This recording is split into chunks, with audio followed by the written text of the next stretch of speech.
everyone. You're watching the country's #1 game show every Saturday, The Students Vlog. And I, Julianne, your lovely host, welcome you all. To start the game show, we would like to call on the players from different schools. First player, we have Aryan.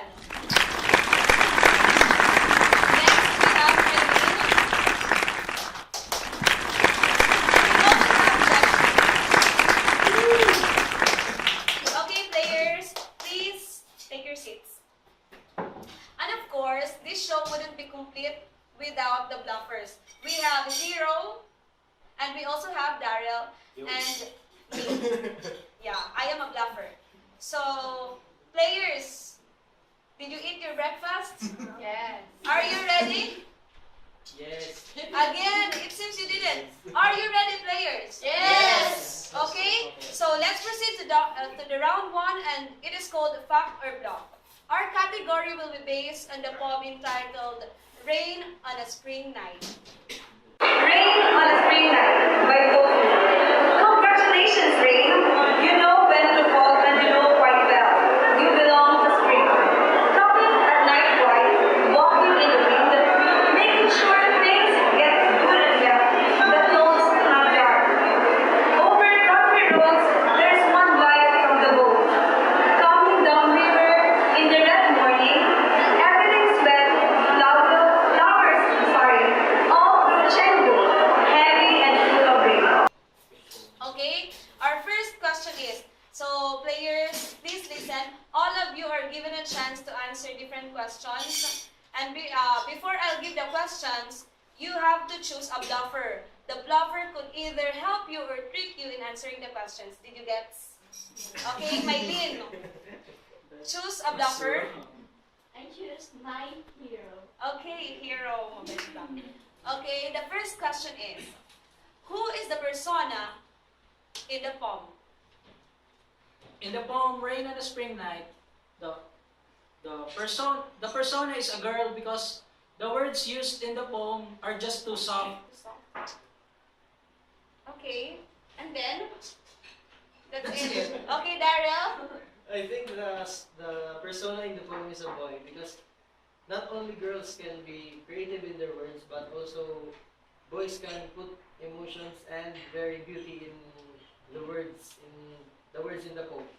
Okay, so their answer, Hero's answer is a girl, and then his answer is boy. So for me, to combine the two, my answer is a gay. The persona in the poem is a gay because actually, if you would observe, gays are more feminine than girls this time.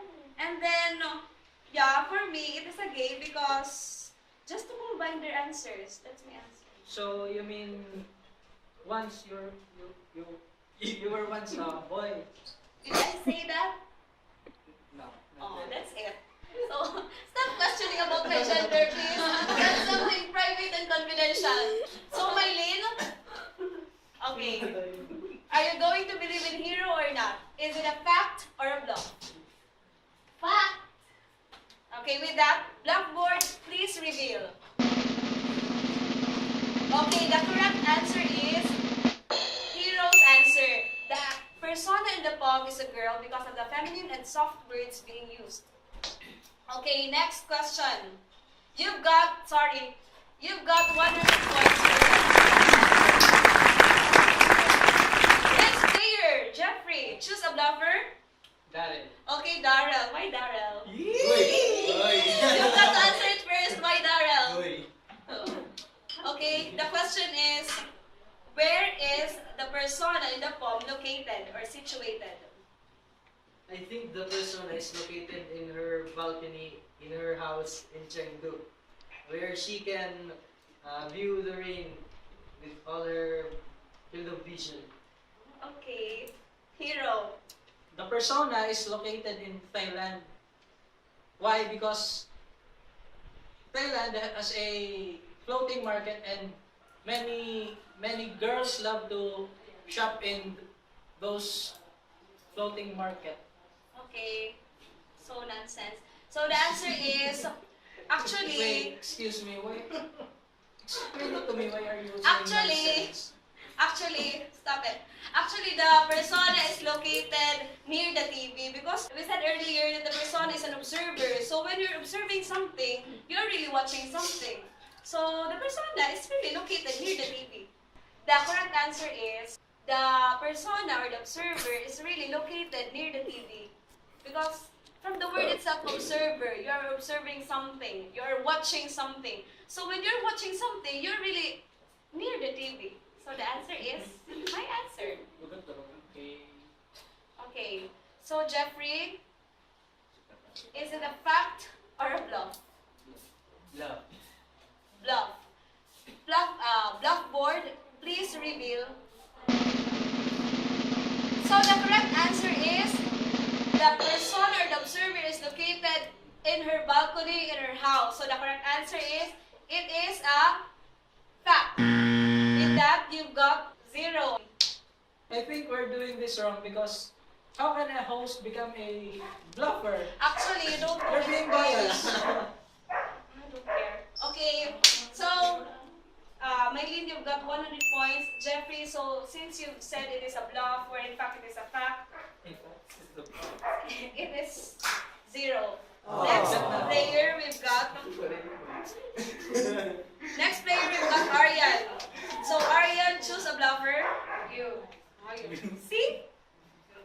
So the next question is, what does each stanza of the poem want to tell us? Wants to tell us. Again, what does each stanza of the poem wants to tell us?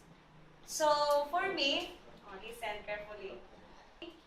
The stanza each stanza of the poem really talks about rain.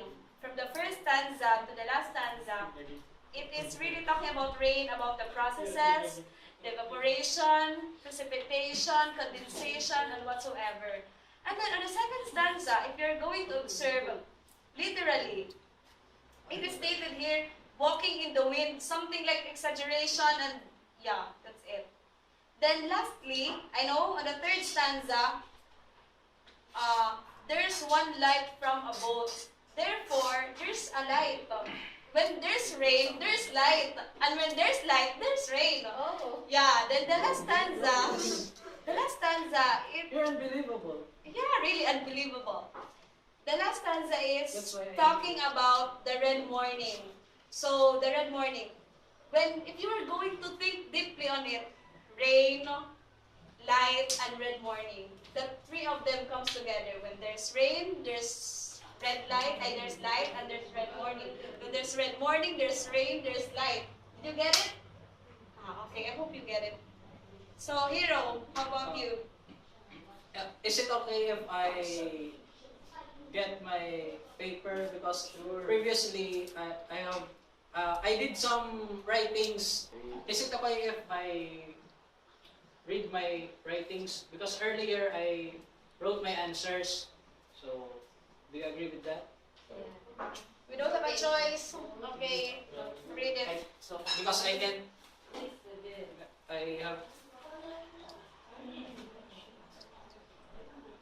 Okay, start reading. What was the question? Can you repeat it? Okay, the question is, what does each of the stanza of the poem wants to tell us? Okay, Hero. How about you?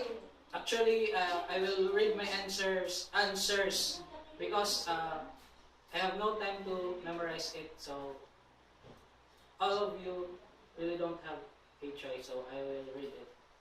In the first stanza, it tells us that the rain know its season and that when the spring comes, it falls. In the second stanza, the rain follows the wind and the rain follows the wind.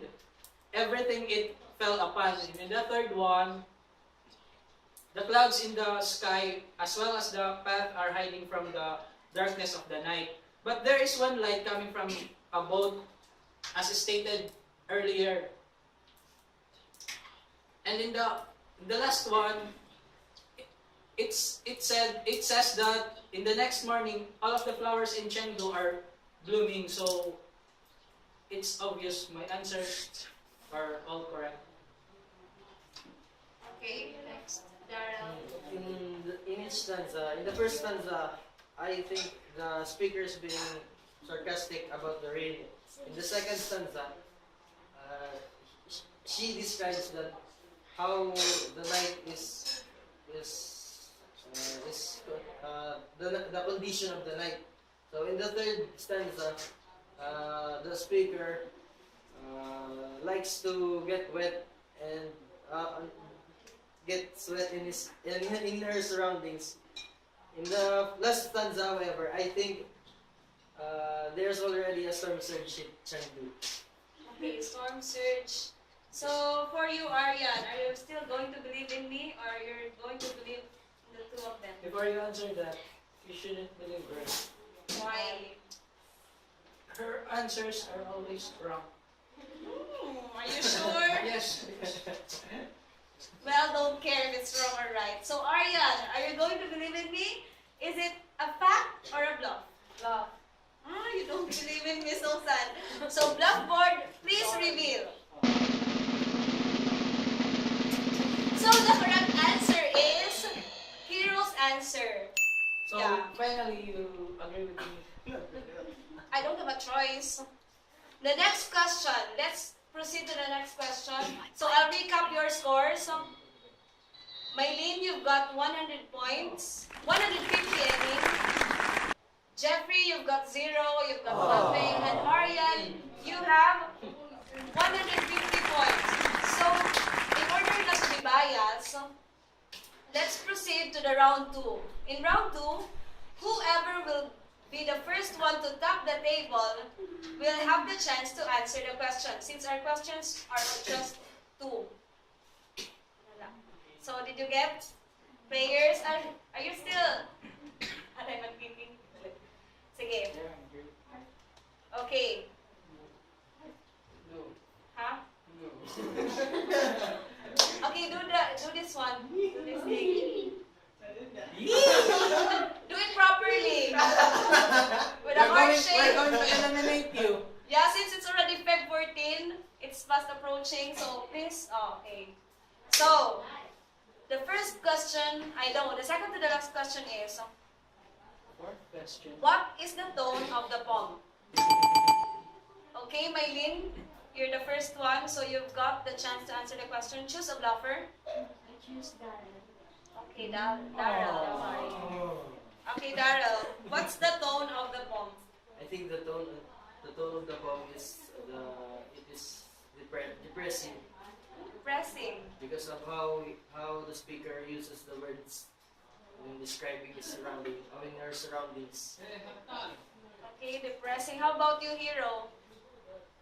It is obvious because the tone is happy, even though they're not using happy words.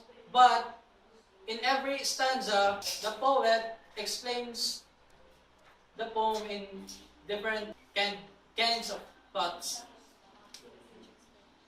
which expresses happiness. Okay. Actually, the two of them are wrong. It's not depressive nor happy. Actually, the tone of the poem is really angry because on the first, if you're going to read on the poem, the first word is congratulations. Actually, that is an expression of sarcasm. Because actually, in here, the observer don't have an umbrella. The correct story in that, because the observer is observing Chengdu, right? Then it rains. Then when it rains, she don't have any umbrella. That's why she gets wet. So really, the tone of the poem is angry. Okay, think of it, Mylene. For you, is it a fact or a bluff? Bluff. Okay, bluff board, please reveal. Okay, the correct answer is a bluff. The correct tone of the poem is happy. So, Mylene, you still have 150. The next question, you don't have any more chance to answer, so both of you, please listen attentively to the question. Jeffrey and Aryan, please position your hands and look at each other. Yeah. So the last question is, Generally, what does the poem wants to convey us? Okay, Ariane, choose a bluffer. I choose my hero. Okay, no choice. In the poem Rain on a Spring Night, it tells us how gays hang out in the dark because they love dark places and quiet night, so that they can search for men, and you know what they're doing. So let's not go there because this is a game show and kids and minors are watching, so it is prohibited and punishable by law. Okay, are you through? Are you done? Okay, nice. How about you, Daryl? I think the poem is all about the flooding of Chengdu. Flooding. Okay. Flooding. Okay, are you done? It will be okay. Actually, Ariane, please no distraction.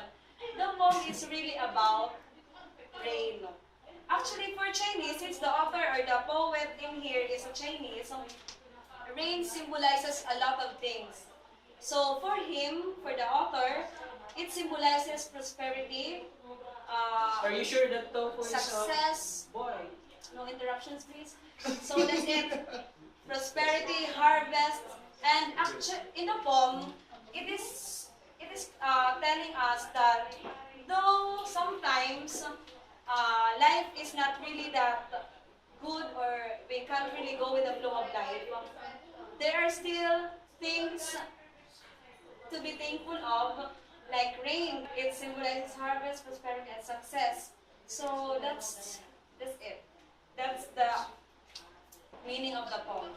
Ariane, do you believe in me, or do you believe with those boys, nonsense boys? You should believe in me because I am your hero. Oh, a hero without powers. Okay, Ariane, stop it. Ariane, is it a fact or a bluff? Bluff. I'm giving you the chance. Are you going to be fooled?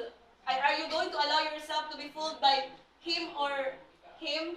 Or him? Or me? Okay, for you. Is it a fact or a bluff? Bluff. Bluff. So, you don't believe in him. Ha ha ha ha. Okay, bluff board. Congratulations, Ariane. You've got it right. You've got 250. My lead, sorry, you've got only 150. And Jeffrey, you've got 150. So, Ariane, you're winner for today. So you'll be defending your position next Saturday. So watchers, tune in every Saturday, same station, same time, and same channel. This is Students Vlog. All that's left is a window to my soul. Come and get it.